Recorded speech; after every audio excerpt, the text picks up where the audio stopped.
এটাকে ভরবো এই বেসনের এটার মধ্যে। দেখবেন এটা কিন্তু বেসন। হ্যাঁ, বেসনের মধ্যে আর কি আছে? বেসনের মধ্যে ধনেপাতা আছে, নুন আছে আর গোলমরিচ আছে। জল নেই? হালকা। আর তারপরে এই বিস্কুটের গুঁড়োটার মধ্যে এরকম ভাবে মাখাবো। ঠিক আছে? এটা কি মেরি বিস্কুট? জানি না গো, ওই মুদিখানা দোকান থেকে দিয়েছে। হ্যাঁ কুত্তা খায়।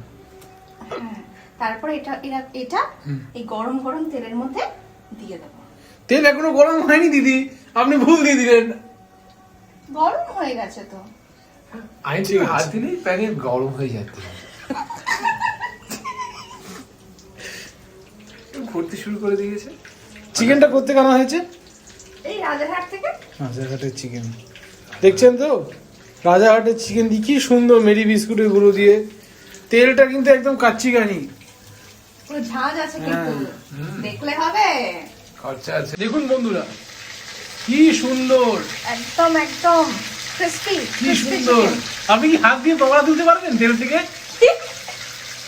না দিদি পারবে না। না না, আমি একটু সেনসিটিভ তো। কোনো ব্যাপার না।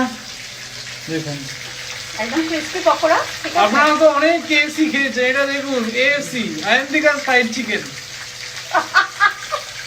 খাবেন ভুলে যাবে। ভুলে যাবেন।